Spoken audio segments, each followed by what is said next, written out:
Hi everyone, I'm a new Kathiresan, fertility physician and Dr. Mom, and here to educate on fertility.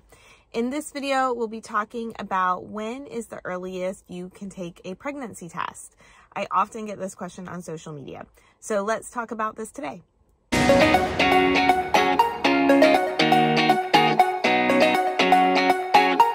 First, I think it's important to have a good understanding of the menstrual cycle in order to understand when is the best time to do a pregnancy test.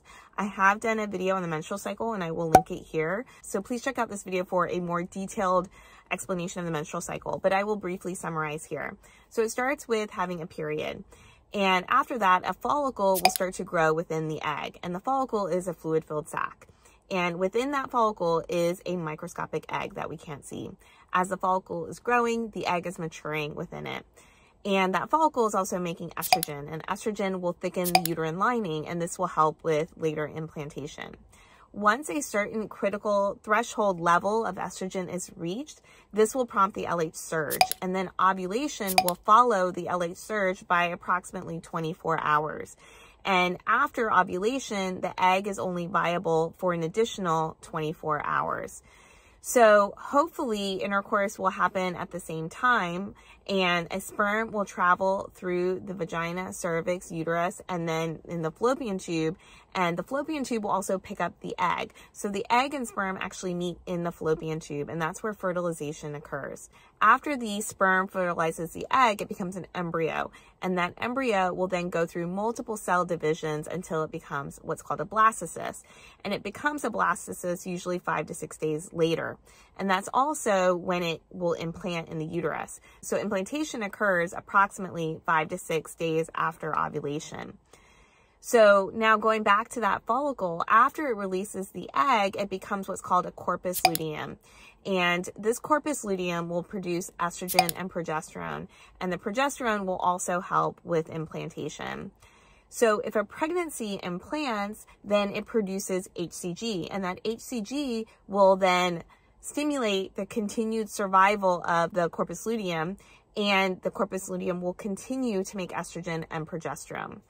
If a pregnancy does not implant, then that corpus luteum will regress. It will die off. And then the estrogen and progesterone will decline.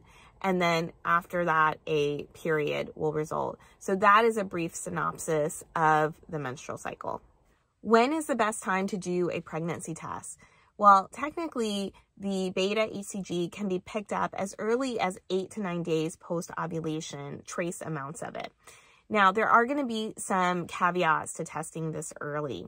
So, for example, every woman's follicular phase, which is that phase of time that the follicle is growing, that can vary woman to woman. And it can even vary in the same woman cycle to cycle. So there can be some variation there and therefore variation in the time of ovulation. So it's important to know when a woman ovulated with hopefully taking a ovulation predictor kit so that you can have a better idea of when that occurred.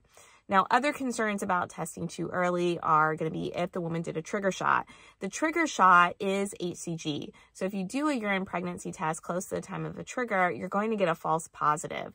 So it's important to wait until that HCG is out of your system for the trigger shot.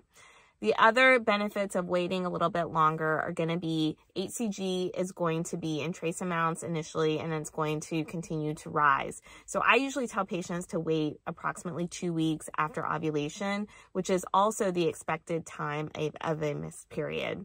So by waiting this long, hopefully that HCG has risen high enough that it can be detected. And also the sensitivity of the test. Different tests will have different sensitivities or different threshold levels that it will pick up that HCG. So by hopefully waiting that 2 weeks, the HCG is high enough that the sensitivity of the test is less of an issue and most tests should pick up the HCG. Other things to keep in mind are just making sure you don't have too dilute of a urine when you do the test. That is it for this video. I hope you found it helpful. If you did, I hope you'll give the video a like. Don't forget to subscribe down below. If you have comments or questions, you can leave them for me there also. Thank you again so much for watching and see you in the next video.